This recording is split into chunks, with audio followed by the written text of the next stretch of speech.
Oke guys, assalamualaikum warahmatullahi wabarakatuh. Ketemu lagi dengan saya Hartono di sini. Buat yang baru gabung, salam kenal. Buat yang udah stay di channel ini, terima kasih banyak udah stay di sini. Ini di video kali ini aku mau curhat yo. Curhat apa tuh Mas, kok curhat terus? Yo nggak apa-apa lah. Karena curhat itu juga nggak dilarang sama pemerintah.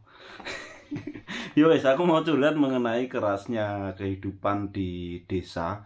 Karena mungkin di luar sana itu banyak banget orang-orang yang beranggapan kalau misal di desa hidup itu tentrem-tentrem, ayem-ayem kayak gitu. Tetapi dalam kenyataannya, sebenarnya justru hidup di desa itu lebih keras daripada hidup di kota.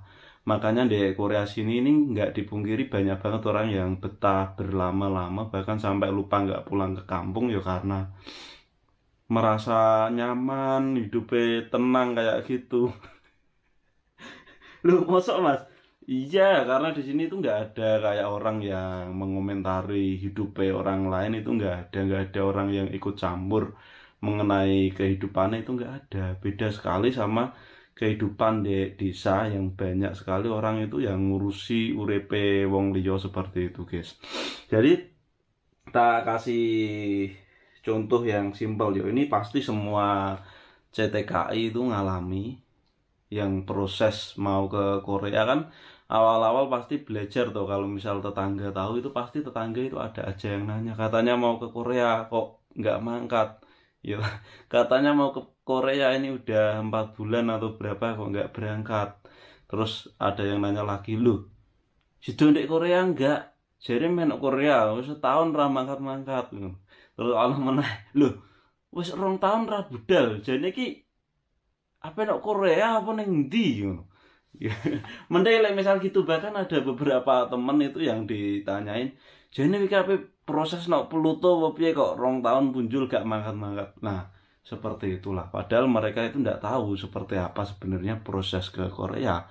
Karena proses kerja ke sini kan juga ada sesimpel yang dibayangkan ya teman-teman melalui berbagai halang rintangan.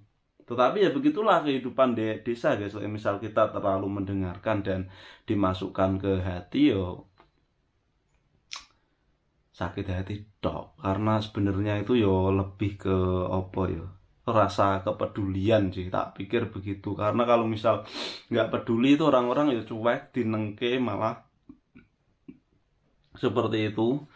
Terus kayak misal teman-teman juga yang di sini bertahun-tahun nggak pulang-pulang itu juga pasti ada aja yang ngomong di Korea pirang-pirang tahun kok gak cuti yo koncone wis cuti wis mulai lah kok wong gak mulai padahal kayak 3 tahun lu wis mulai wis cuti lah Hartono 5 tahun teko saiki lu gak mulai-mulai di tim dinggo apa ngono kuwi. Padahal juga nggak tahu yang sebenarnya duitnya kemana kan juga nggak tahu tuh. Tapi ya begitulah seninya hidup di desa beda dengan di Korea. Lah di Korea sini harus bodo amat, meh jengking, meh jungkir wale, meh mulai bengi, meh ngopo terserah, meh madang ora madang yo kono.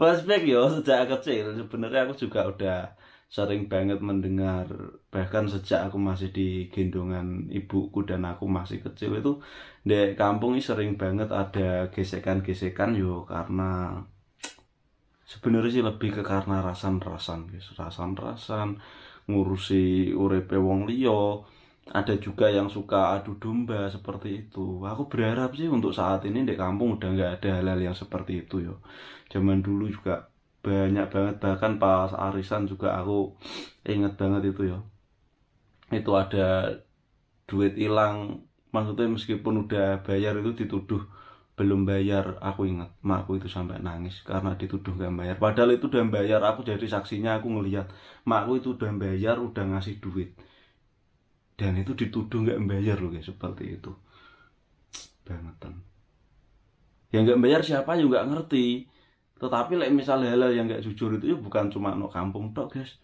di sini juga ini tak ceritain sedikit ya kemarin aku di pengajian mohon maaf aku juga keinget kejadian itu ketika kemarin kan di pengajian aku ikut rombongan alamin rombongan masjid itu loh kan dapat kupon makan nenggon bakso Suji, baksonya Mas Heri itu tak tukerin kan. Aku udah ngasih kupon, guys. Ini real yo. Mungkin tukang baksonya misal nonton video ini, sampean pasti ingat. Ini aku ngasih kupon. Yang di belakangku ini mas-mas ini orang Indonesia, nggak tahu udah berapa lama di sini. Ini dia nggak ngasih kupon, guys. Tetapi ketika ditanya ini, tadi udah ngasih kupon gitu. Sedangkan kupon itu kuponku loh. Dia bilang ngasih kupon 2. Padahal dia itu nggak ngasih kupon. Dan setelah itu yang dikasih baksoku dong. Aku ngomong, ditekoki kan kuponmu ndi Mas? Niku Mbak kupone kula. Aku ngancen kuponku beneran. Dan setelah baksoku dikasih, Mas itu pergi begitu aja. Jadi dia ngaku-ngaku ngasih kupon, padahal nggak ngasih kupon. Kok bisa? Padahal itu acara pengajian loh. Ya emang begitu Indonesia.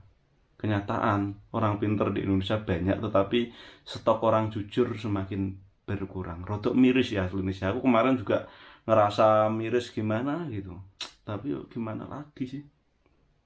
Tentunya untuk bisa kita ambil hikmahnya, karena misal kita hidup mengikuti omongan orang lain, terlalu mendengarkan omongan orang lain itu juga nggak bakal terasa tentram, karena kita itu nggak bisa membuat orang lain, semua orang itu seneng, guys.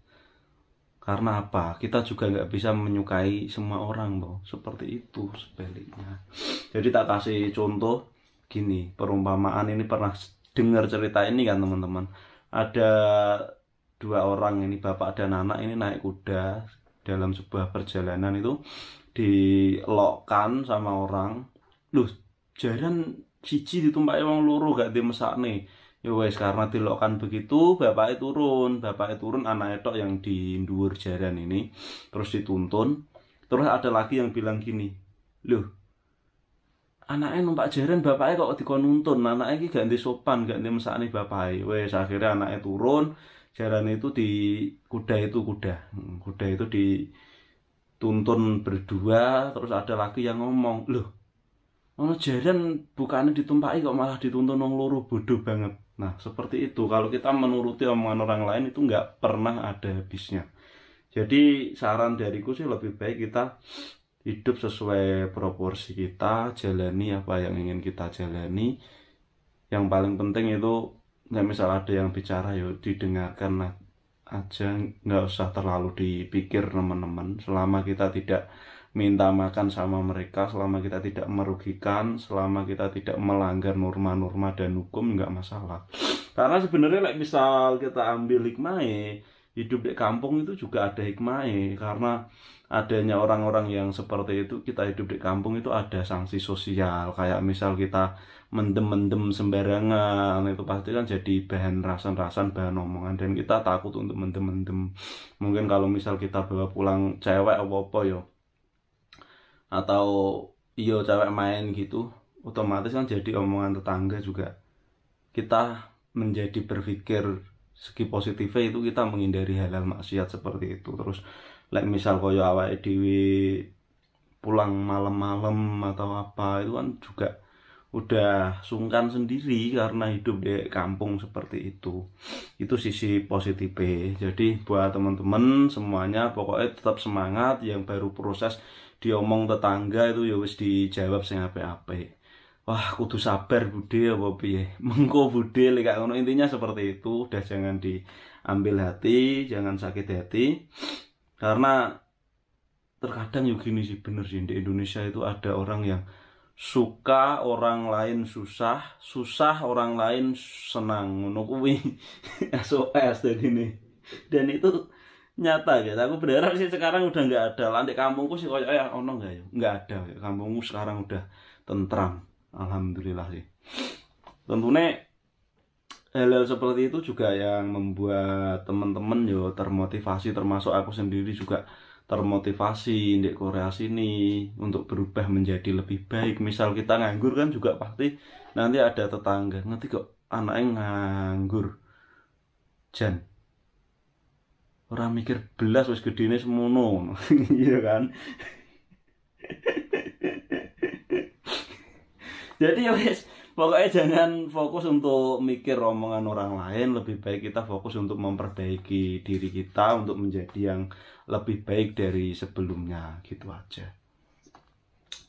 Ya wis, sekian video kali ini, mudah-mudahan bermanfaat. Jika bermanfaat boleh di-share sebanyak-banyak ke media sosial teman-teman semuanya. Kalau mungkin teman-teman semuanya mau berbagi cerita atau memiliki cerita yang lain, boleh tulis di kolom komentar atau mungkin bisa DM di Instagram biar nanti ceritanya sampean tak cerita meneh. Jangan lupa untuk dukung channel ini dengan cara like, komen, dan juga subscribe agar channel ini terus berkembang dan saya semakin semangat untuk membuat kontennya. Sekian. Wassalamualaikum warahmatullahi wabarakatuh. Salam Subosito.